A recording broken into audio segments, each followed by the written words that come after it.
So yeah, back here with Craig Spider Richards. We're just talking about your training camp with Artur Beterbiev ahead of his fight with Bivol. Key question, I'm sure you expect to be asked it. How did you score the fight itself on Saturday?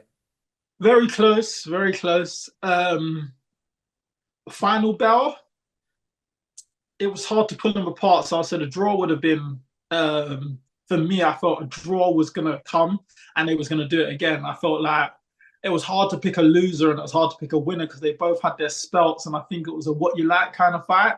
I felt like a lot of people felt like Bivol won like 1-3, Arthur won like 4-6, Bivol won like 7-9, and then Arthur took over the back end of the last couple of rounds. So when you're looking at it, it's probably like in the balance, and then a lot of the rounds was close, so it could have swung one round either way.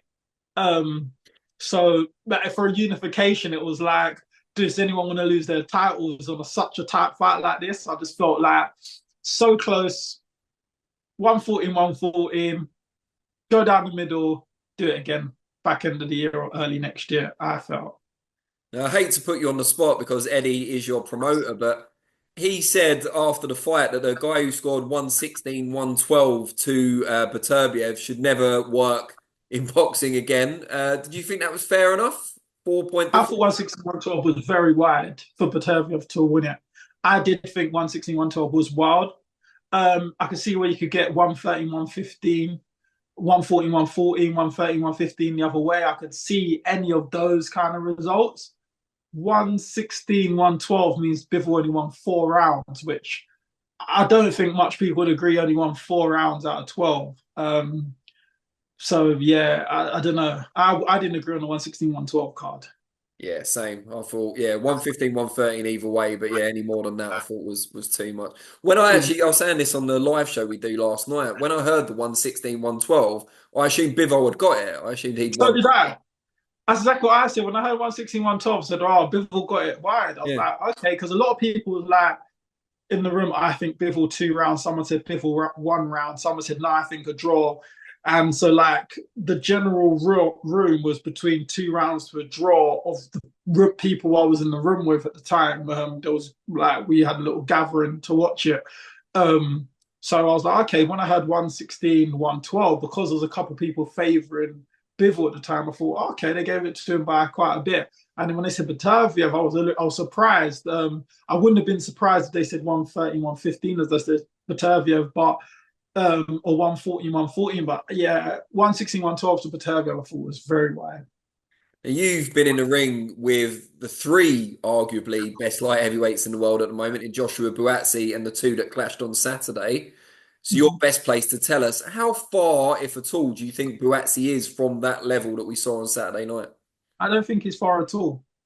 I think he's I think a lot of his stuff outside of the ring um don't allow people to put him in that bracket because he doesn't come on, talk a good game, speak himself up. If people say something negative about him, he doesn't necessarily go on camera and argue his points to defend himself. So I feel like people get a perspective of him, but I generally think that he's a world class operator. Um, he's he's got quick speed. Like he can put punches together. As we saw his last fight, he puts punches together quite quick in bunches. He's tough. He's a strong guy. He can punch. Um, so you can't say, oh, he's not world level. He showed everything he's meant to show. And I think he's been ranked high number one in all the governing bodies for ages. And I'm sure he's had about 4 final eliminators since the last year or two. So um, yeah, I wouldn't say he's far off at all.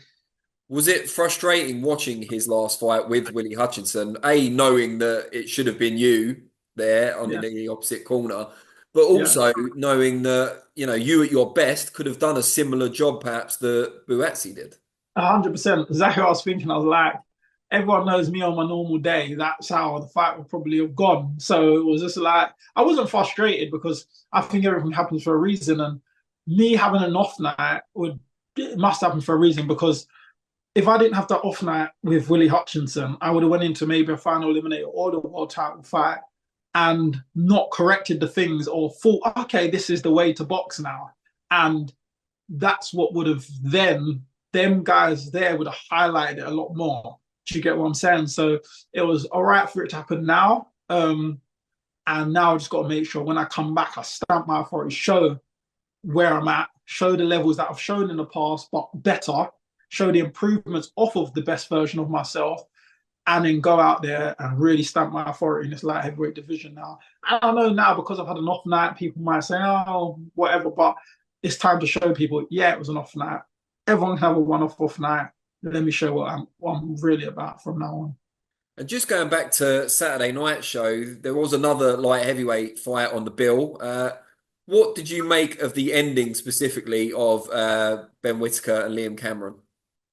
Uh, um, it's hard, really, isn't it? Because I wasn't there. I don't know what generally happened with the it looked heavy for a bit. Um, so I like I can't tell from the angle, but from what I saw, it looked like maybe his back could have got hurt or something. I was surprised a little bit it was his foot because I don't know if I couldn't see from where I'm sitting at home what happened with the foot in that fall.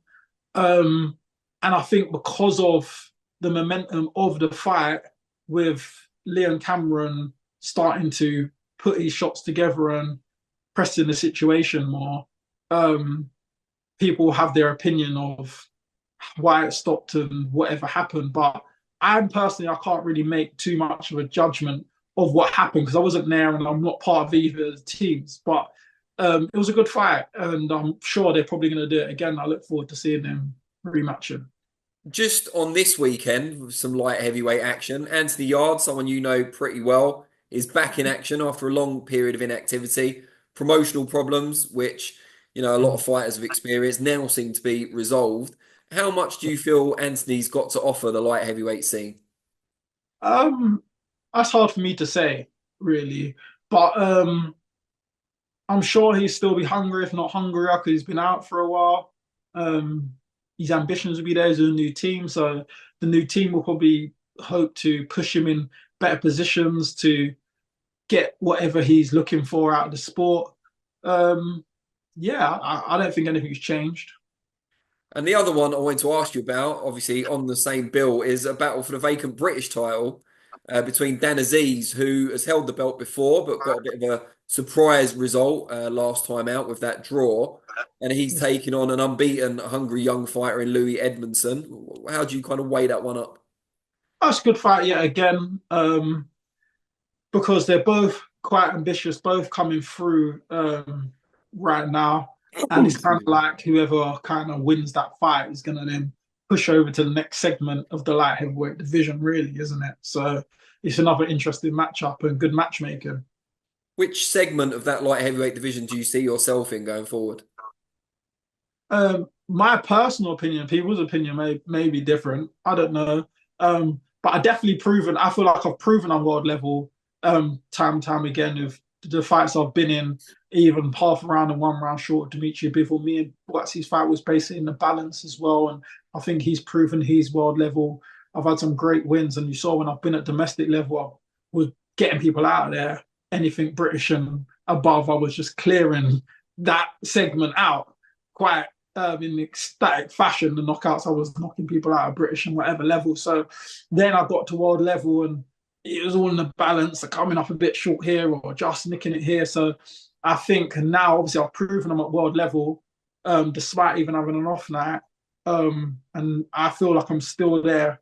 Like in the gym now, I'm showing my abilities up there, but I need to now go out there now and show all the spectators what I'm now doing out there to people to then really have the belief in me to basically fulfill my aspirations and goals to be world champion one day.